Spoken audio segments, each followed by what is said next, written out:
Hello everyone, my name is Tentacult and welcome back to Lovecraftian Video Game Retrospective and welcome to Tentacult. Tentacult is a top-down action game in which you take the role of Tentacult. Tentacult is the assistant to Cthulhu, who's British in this game. You can tell he's British because he's wearing a hat, has a monocle, is drinking tea and uses words such as chaps.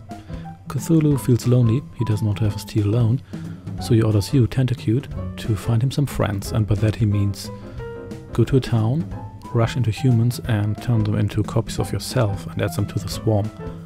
And every time you do that, your swarm gets larger, which means you can assimilate other humans easier because you have an easier time running into them, but it also means you effectively provide a larger hitbox for the humans that fight back, and you also have a harder time getting around obstacles.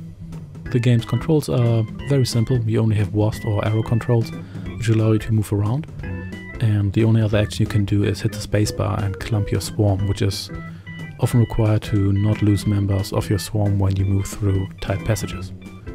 And that's essentially the entire game. You do collect a set amount of humans in every level. You can collect more, which is required at times, because whenever you get attacked you lose members of your swarm, so the swarm is also your health bar in a certain way. And after you've found the set number of humans, you have to find a pentagram, and once you touch that, the amount of members of your swarm you currently have gets delivered to Cthulhu, and once you find the required number you can move on to the next stage. That's essentially the entire game. Later on you do run into a couple more obstacles, such as snipers, guys with explosives or Molotov cocktails, and landmines, but there isn't really all that much variety. There's only 7 stages. 3 of them are fairly easy and feel more like tutorial, but the other ones, they have a difficulty that ramps up quite quickly, especially because more humans fight back, and it often boils down to finding as many humans as you can in your starting area and then knowing where the humans are who fight back, so you can rush them and assimilate them as quickly as possible, and it can get a little bit frustrating. There's a little middle ground, and it would be nice if the game's difficulty curve would have been a little bit smoother. The game's also not very long, it only has 7 stages, and as said before, half of them feel like tutorial stages, and the game's length feels a little bit artificially stretched out due to the game's high difficulty in later stages. And to be honest, the ending is not very rewarding, and since you don't really get to see new things in the later levels, there isn't really a strong motivation to keep playing. With regard to graphics, the game looks okay.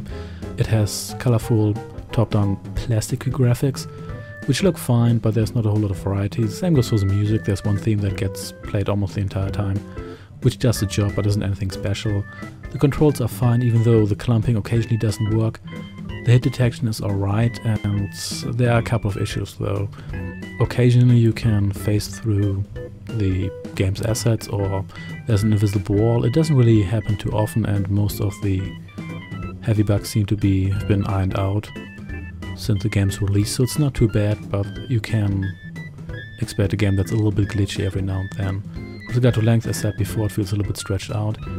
With regard to Lovecraftian elements, well, you do have Cthulhu in a couple of cutscenes, and you do have your octopoid monsters, but that's really all you get. Can I recommend this game? To be honest, no, because the game almost cost £3 as of the creation of this video.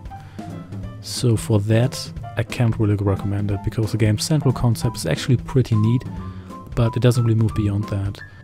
There are too few obstacles, there's too little variety, the game is too short, and too little is done with the game's central idea. So as of now I cannot recommend this game.